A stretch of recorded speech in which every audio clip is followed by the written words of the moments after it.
There's this funny thing at my apartment, right? So like in our freezer literally, when I tell you that joint be making ice cubes cold, cooler than King Cold, cooler than freezer. Like, but when I have this I have this like pot sort of thing that I use that I plug into the wall to boil my water for whenever I want to make some like instant coffee or tea. And that joint be hot. Like I got the coldest of the cold of ice cubes to go into the hottest of hot of waters or tea or coffee to cool it down slightly.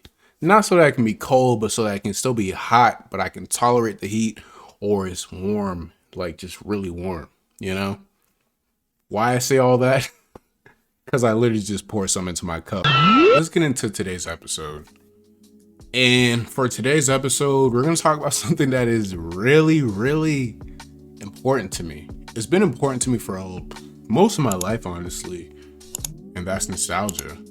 And what we're going to talk about today is why nostalgia will always matter, and honestly what really, really, really made this topic important to me to discuss, besides Joker 2 coming out and everyone is literally just dumping on it. They are dumping on it.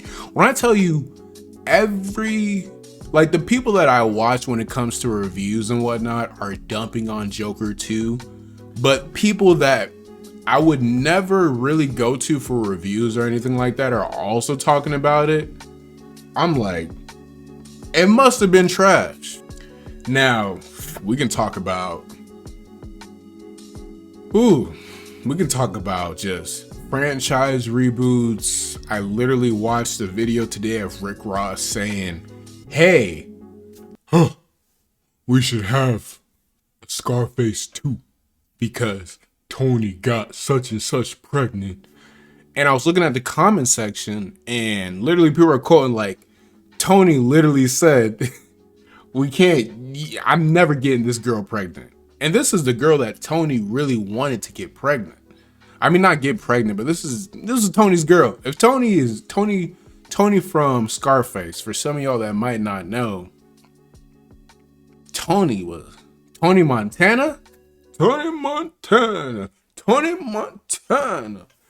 If you don't know, you don't know, but go back and check it out, honestly. Me personally, and honestly, so we can really get into this topic, I remember the first time I watched Scarface. The first time I watched Scarface, I was like 17 years old.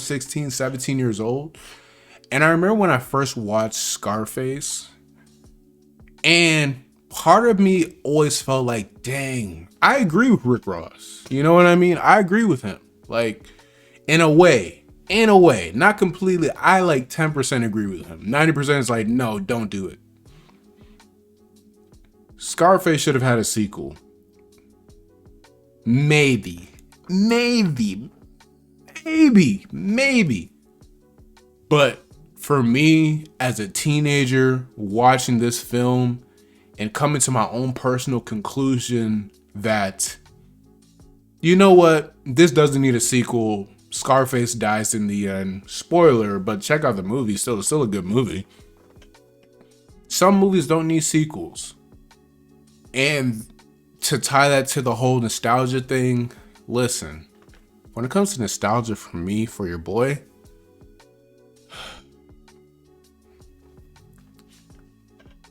nostalgia, honestly, what is even nostalgia? Nostalgia for me personally, I'm giving my own personal description, my own definition for what nostalgia is for me. Nostalgia is this. This is nostalgia for me. This Son Goku t-shirt that I have on right now as I'm recording this episode, that's nostalgia for me. I literally was introduced to Dragon Ball Z when I was like 5-6 years old. Shout out to Victor, Mike, and Chester. If y'all ever listen to this, hopefully y'all catch this episode. If you don't, catch it sometime in the future. But literally, if it weren't for those three guys, when it comes to Dragon Ball Z, I would never know about Dragon Ball Z. I would never ever know about Dragon Ball Z. I would never ever know about Dragon Ball. And so for me, when it comes to nostalgia, nostalgia is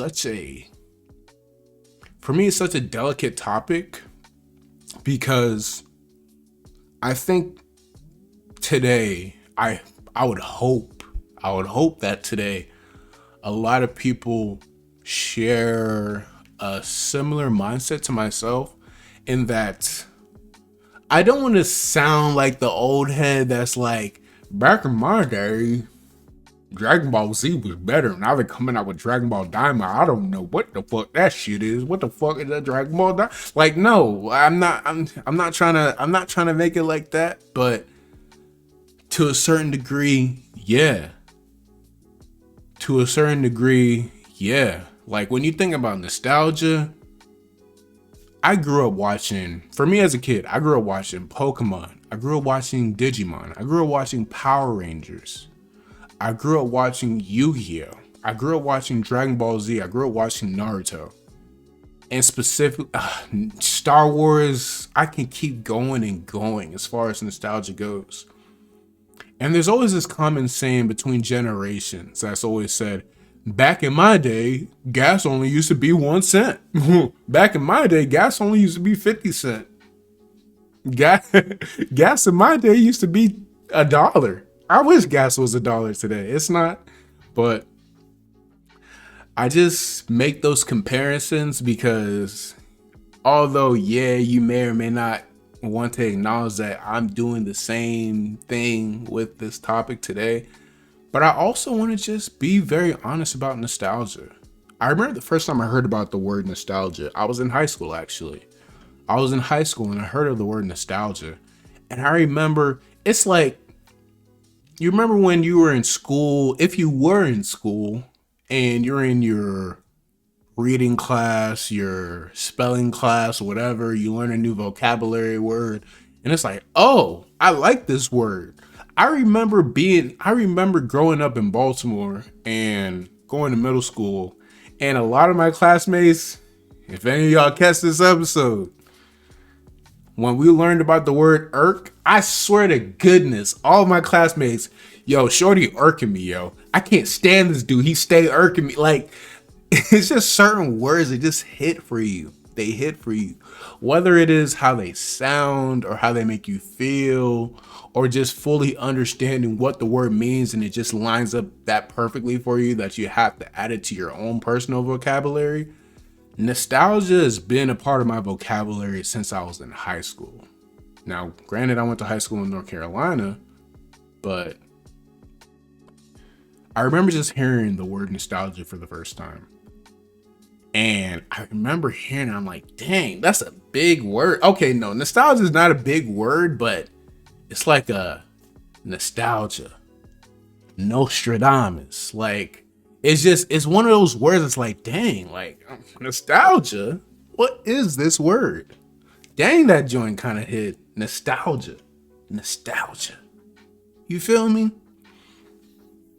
And that word has always stuck with me because for me personally growing up, while I do have current TV shows and films that I like to watch and whatnot, is stories that I like to hear,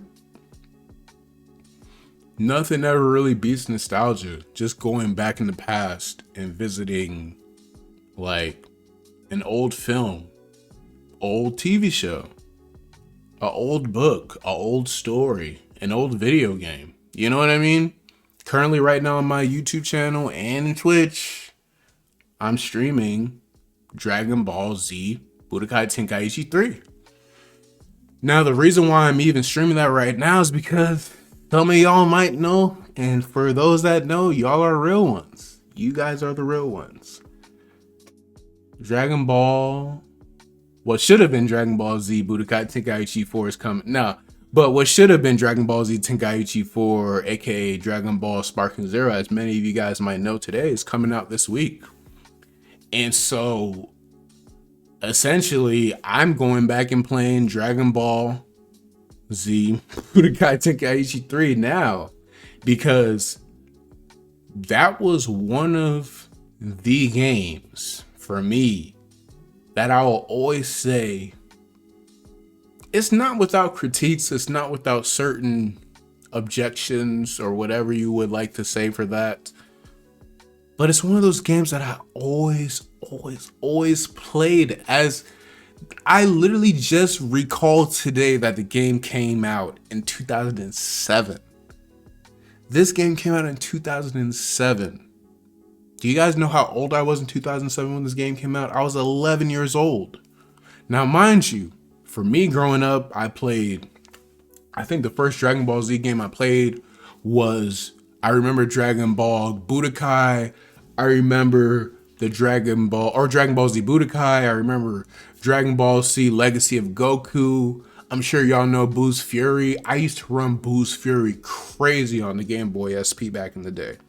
Nostalgia. I used to play, I've had all the Budokai games from Budokai 1, 2, and 3. I have had all the Budokai Tenkaichi games. I remember when me and my boy Victor back in the day, I remember back in the day when Budokai Tenkaichi came out. This was after Budokai 3, which is arguably probably one of the best Budokai games. Arguably. Probably one of the best Budokai games when it comes to Dragon Ball Z, right?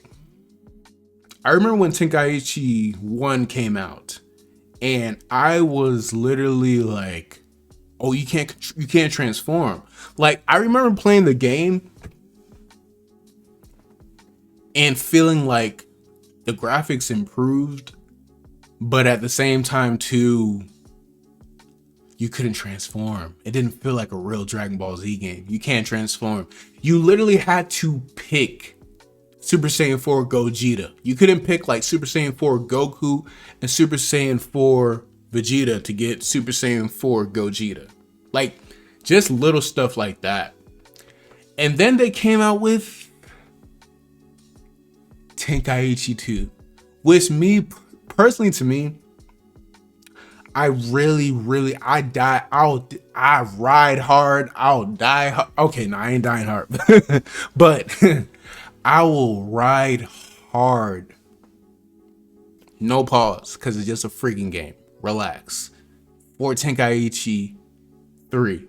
But Tenkaichi 2, when that game came out, with Trunks on the cover with his Z sword, and you just, like, if you know that cover with Trunks in his Super Saiyan 1 form, and he's literally just looking straight at you, right slightly above his Z sword. That was my game. I really love that game because of the gameplay. You could finally transform. You could also fuse your characters. You could play as giant characters like the Great Apes, like Harudigan. Oh my gosh, fucking Harudigan. I remember learning about Harudigan when I was playing that game. I hadn't even watched Dragon Ball Z movie 13. Like, just that, like fighting against Great Apes. That game to me, I will always treat it like it has a slight edge over Tenkaichi 3 just purely off the campaign. Being able to fly around the campaign to grab your Dragon Balls and make a wish and get a new character, money, whatever. Undefeated. Now fast forward to like a Tenkaichi 3. Dude, I just spent endless hours playing that game, dude. Endless hours. For me, as a kid, when I played a new game, the difficulty I'd go with was easy, obviously, because I'm a kid. Why the hell I want to play this shit on hard? But Tenkaichi 3 was the first game I played where it was like, I'm gonna play this shit on easy. We're gonna see what happens. But you know what was so great about Tenkaichi 3 compared to modern Dragon Ball Z games? You didn't have to pay for DLC. Now, obviously, the business model when it comes to video game companies overall, there'd be mad shit we could talk about. We could talk about Ubisoft. We could talk about This freaking Star Wars Outlaws game. Where the fuck is Knights of the Old Republic? I want a remake for that. I really do. But back in the day, when I was playing Tenkaichi 3, that was probably one of the last games you could play where you could have, and when I say game, I mean like a fighting game where you could unlock all the characters through beating story mode and completing other different tasks and missions and whatnot. And I remember specifically, I think you could unlock something for the game if you beat it on hard mode. So when you play Dragon Ball Z Tenkaichi 3, you have 3 difficulty options. You could play it on easy mode, you could play it on normal mode, aka average, and you could play it on hard mode. Now, granted, when you play games that came out after that, like even a Call of Duty Black Ops, another game that I love so much, the campaign, like I actually love the Call of Duty Black Ops campaign and multiplayer and zombies. In that game, you can play as a recruit, you play regular. I think the difficulties after that is like hardened and veteran. I remember the first time I played veteran, oh my gosh. I don't even want to get into Call of Duty right now. I love that game so much. I love Call of Duty Black Ops, but I'm not getting into that. But I say all that to say, when you compare the difficulties of a Black Ops 1 to a Dragon Ball Z Tenkaichi 3, these are the 2 of the games that I played a lot, especially during high school. I was still playing Dragon Ball Z Tenkaichi 3 during high school. I might have said it in a previous episode or just a video on my channel somewhere. But when I played Dragon Ball Z Tenkaichi 3 on the hard difficulty, it was challenging-ish. I was getting challenged. But when I tell you, they say this, one of the strongest villains in Dragon Ball Z is Kid Buu. Not Majin Buu, Kid Buu. Kid Buu, I don't know how many times I threw my... Literally, if you guys are watching the video recording of this podcast, I'm literally holding up my PlayStation 2 controller right now. Because, like I said, I'm running through the game again just to get refamiliar with everything, right? Refamiliarize with everything.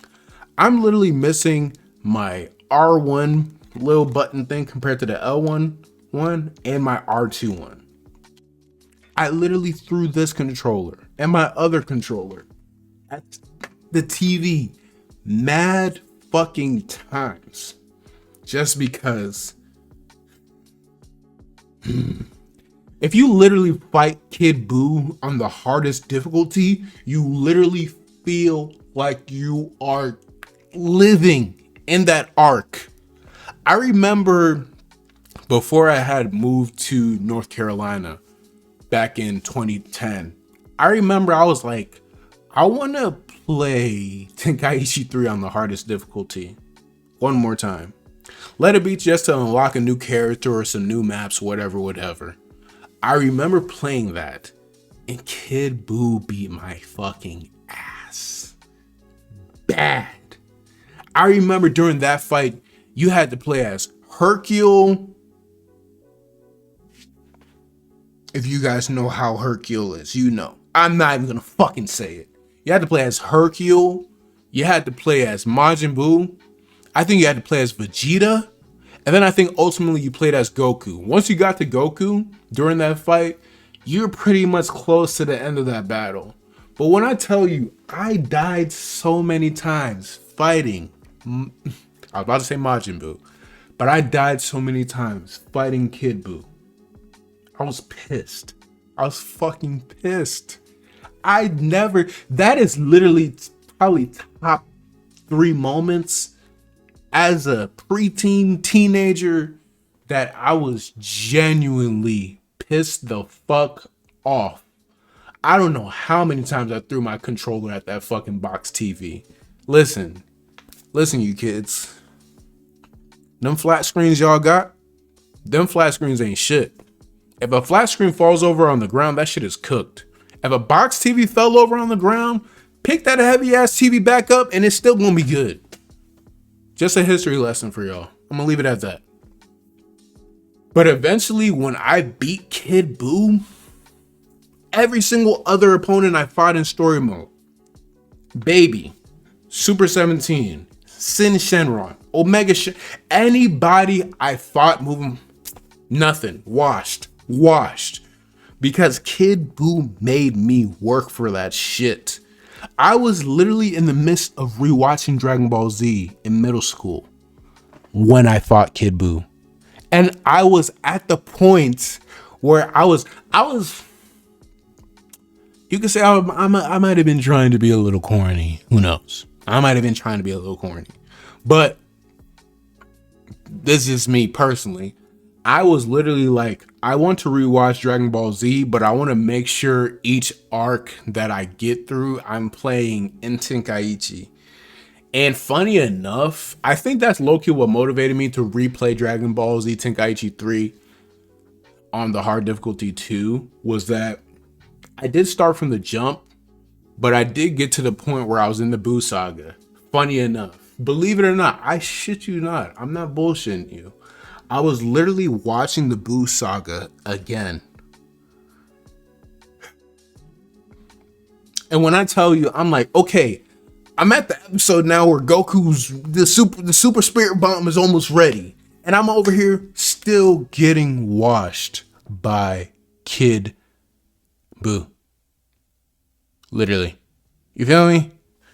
Eventually I beat him, obviously. And like I just said, I literally washed everybody else afterwards. If you know, you know.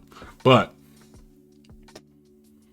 I just say all that to say, when it comes to nostalgia, that is what nostalgia is for me. I love just going back and revisiting where certain TV shows came from, where certain films came from, where certain games came from. On a side note, this is on a side note though, if you guys know, I love Star Wars. I love it. See ugly ass Ben Solo, Kylo Ren back there in the corner. Just look at my thumb if you're watching the video. But I love Star Wars. And I remember I had played Knights of the Old Republic for the very first time in 2019. I remember that. And I remember being a kid in like 2nd grade, in 3rd grade, 4th grade, getting these Game Informer magazines and seeing Darth Revan and seeing Darth Malik and seeing these different EU expanded universe Star Wars characters. And I didn't think nothing of it. I was like, it's whatever. Like, I don't care about Star Wars like that. A year later, I started caring about Star Wars. And probably like what, 12, 13, 14 years later, I finally played Knights of the Old Republic. And graphics aside, love that game. Knights of the Old Republic 2 could be better if you get the default version. There is like a modded version that you can play where essentially you don't have to worry about like what you deal with in the sequel to that game. But probably one of the best Star Wars games, best games I ever played in my opinion. It doesn't have to look as good as a Sparking Zero. It doesn't have to look as good as a Jedi Survivor. That's just me personally.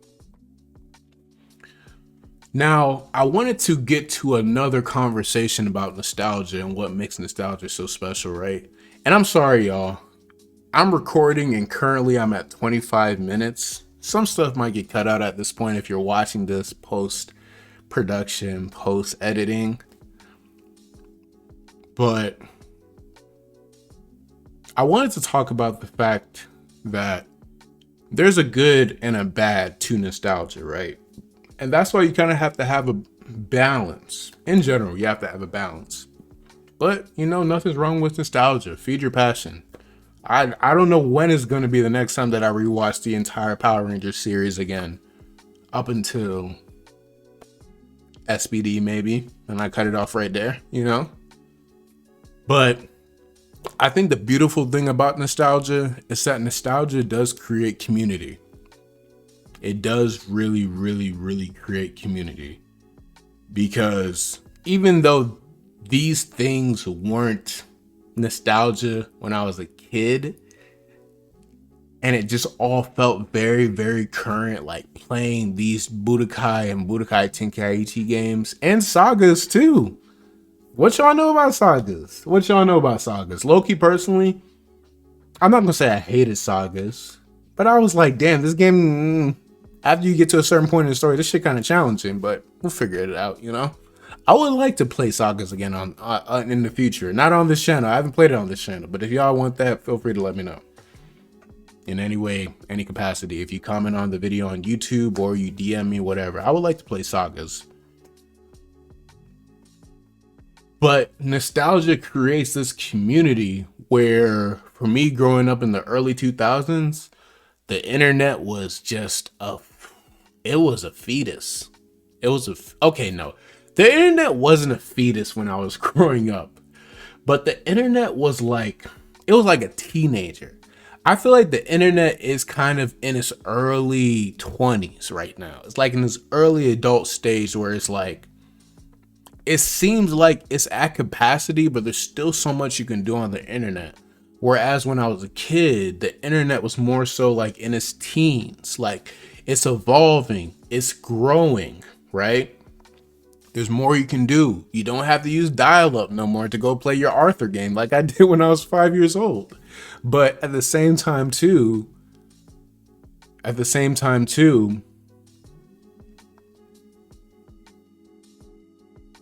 there's just, how would I put it? There's just more that the internet can do today. You know what I mean?